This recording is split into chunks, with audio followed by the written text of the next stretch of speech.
পশ্চিমবঙ্গ প্রদেশ কংগ্রেস কমিটির মাননীয় সহসভাপতি শ্রী নির্মল ঘোষ দস্তিদার মহাশয় উপস্থিত আছে, কোচবিহার জেলার আইএনটিসি সভাপতি বিশ্বজিৎ সরকার মহাশয় উপস্থিত, এই এলাকার জনপ্রিয় নেতা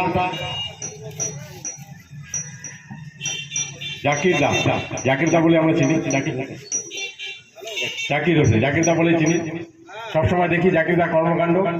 এবং উপস্থিত আছে এই এলাকার জাতীয় কংগ্রেস কর্মী ও নেতৃবৃন্দ, সকলকে জানাই আজকের ৭৯তম আইএনটিসির প্রতিষ্ঠা দিবস শ্রদ্ধা এবং অভিনন্দন জানাই। আজকে ২৩শে মে, আজকের দিনেই ১৯৪৭ সালে আচার্য জে.বি. কৃপালিনীর হাত ধরে এই সংগঠন শুরু।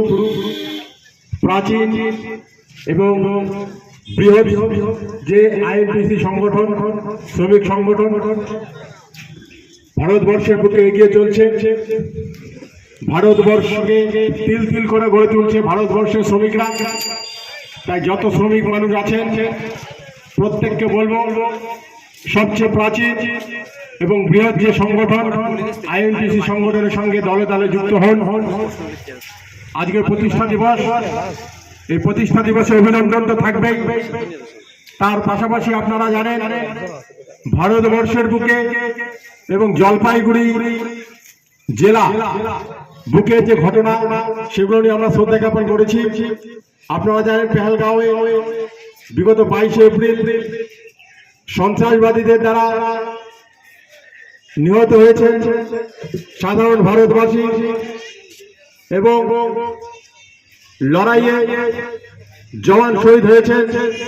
আমরা প্রত্যেক নিহত এবং শহীদ জওয়ানদের আমরা শ্রদ্ধা জানাই।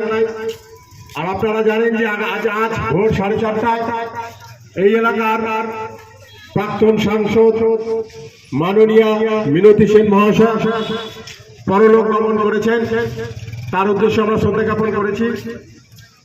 আইএনটিসির যে প্রতিষ্ঠা দিবস আমরা তো সে পালন করবই, তার পাশাপাশি ভারতবর্ষ এবং আমাদের রাজ্যের বুকে কি কি ঘটনা ঘটছে সেগুলো নিয়ে আমরা আলোকপাত করব। যদি আমি ভালো বলতে পারি না, ভুল ত্রুটি হলে ক্ষমা করে দেবেন। আপনারা দেখলেন যে ২২শে এপ্রিল সন্ত্রাসবাদীরা পাকিস্তানের মদতে কাশ্মীরের বুকে আক্রমণ চালালো। পাকিস্তানের যে অভিসন্ধি,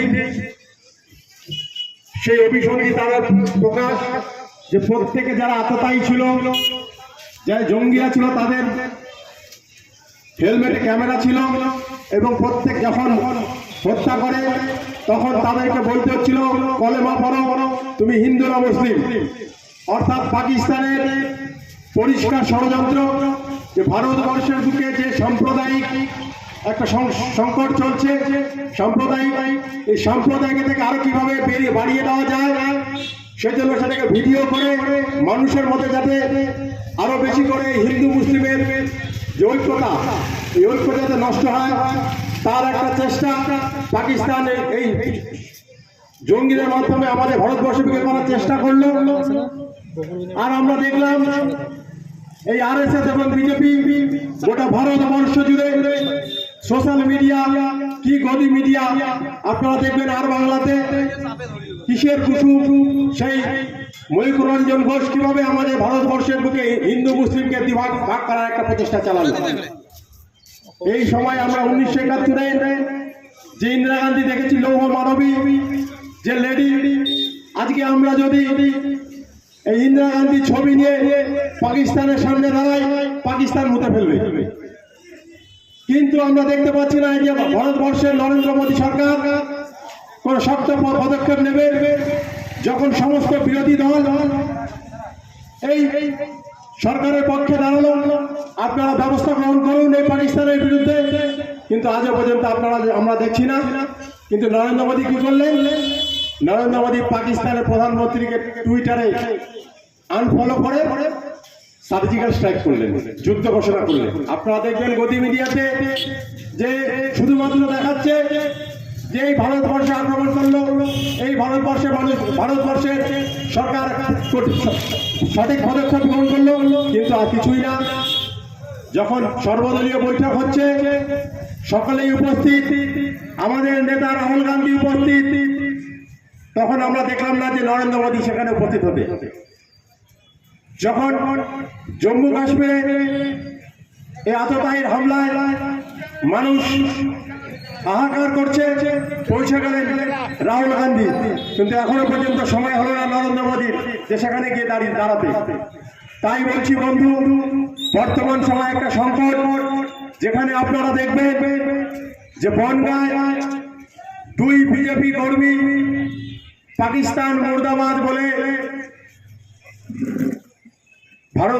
পাকিস্তান জিন্দাবাদ, ভারত মুর্দাবাদ বলে পোস্টারিং করে, ধরা পড়ে। এরা কি চাইছে? এরা চাইছে ভারতবর্ষের মধ্যে হিন্দু ও মুসলিমের মধ্যে বিভেদ তৈরি হোক এবং এরা রাজনৈতিক ফায়দা নেবে। তাই সকলকে আমাদের একত্র থাকতে হবে, এক হয়ে থাকতে হবে। আজকে আমরা মাধ্যমিকের রেজাল্ট হলো, আমি জলপাইগুড়িবাসী এবং এই এলাকাটা